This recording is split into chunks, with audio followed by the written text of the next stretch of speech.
Well, I must say that many of you certainly had opinions about my list of 10 sketch comedy shows that unfortunately failed. Mostly that the list was a bit too short. There were so many failed shows to choose from that some of your favorites clearly did not make the list. So thanks to you and your feedback, I decided it was already time to do a follow-up and maybe round out the list a little bit more thoroughly.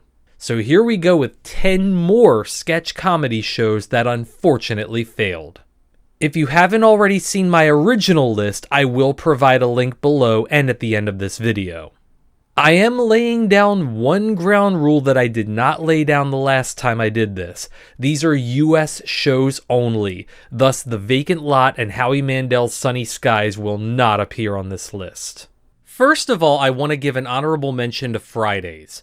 I received many complaints that this show did not make the original list. However, Fridays was on the air for 3 seasons lasting 58 episodes. In the quick, fast-paced world of sketch comedy shows, Fridays did surprisingly better than most, and it was certainly immortalized by a certain Andy Kaufman and his antics.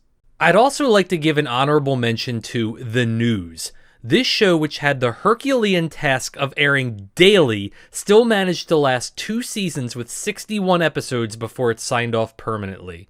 I figured it would be better to mention these shows rather than people thinking I forgot them again. But for now, here we go with the main list. Number 10, The Andy Dick Show.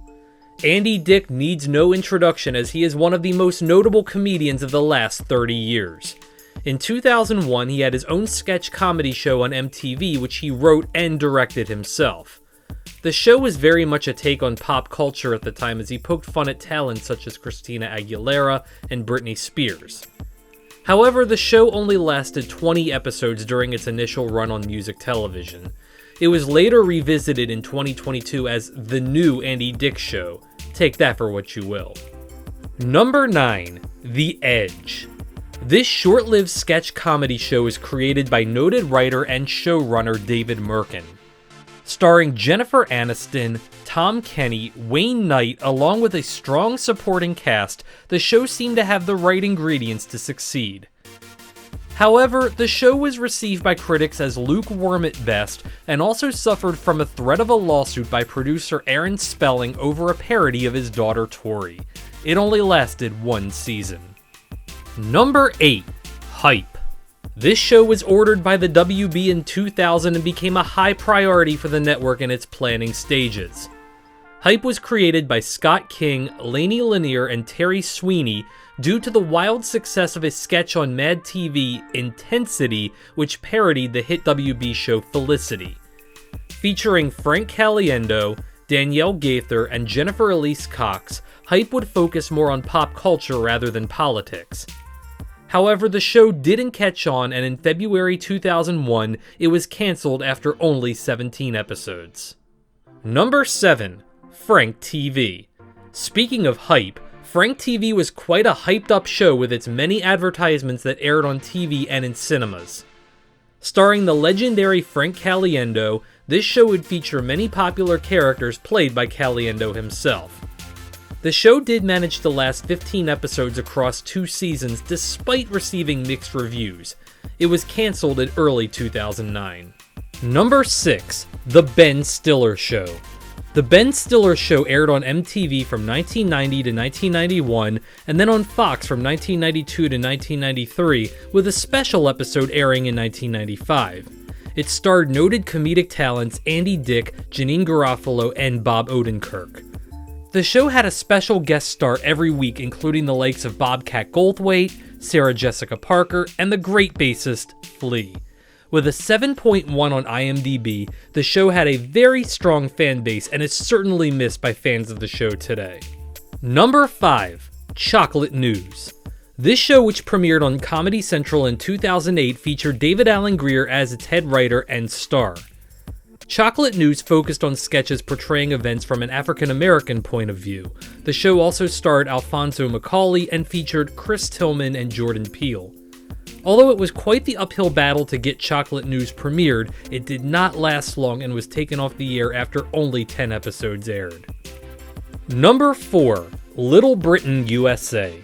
This show was a continuation of the much more successful UK show Little Britain and aired on HBO in 2008. The show featured many of the original talents from the UK version, along with American guest stars including Rosie O'Donnell, Paul Rudd, Vivica A. Fox, and Sting. Little Britain USA, however, had mixed reviews, with one site even referring to it as an unmitigated disaster. It only lasted one season, and although a second season was teased, HBO decided it was better to move on from this one. Number 3. The Ben Show. Ben Hoffman was given his own sketch show in 2013 alongside several other up-and-coming comedians, Amy Schumer and Anthony Jeselnik. Each episode focuses on Hoffman trying to improve his life, even utilizing his father and his therapist in the sketches. Unlike the other two shows that premiered at the same time, this one just didn't have the same following for one reason or another. This show only lasted for one 8-episode season. Number 2. Kelsey Grammer presents The Sketch Show. The star of Cheers and Frasier has been a mainstay on our television screens since he appeared uncredited on Ryan's Hope in 1979. So in an attempt to bring the UK's The Sketch Show to the United States, Grammer was tapped as host of this show, which would air on Fox in 2005. The show had 6 episodes produced, however only 4 of them would make it to air despite being somewhat well received by audiences. And number 1 for this list, She TV. This show was greenlit in 1994 by ABC and created by Tamara Rowett. She TV featured a majority female cast, and a rather spectacular one at that, featuring the likes of Jennifer Coolidge, Linda Cash, and Bea Arthur. The show was very short-lived though, as only 5 episodes are known to have aired.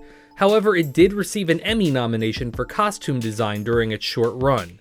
Perhaps it's time for a potential reboot of She TV, or would it be received poorly by today's audiences? It might be worth looking into.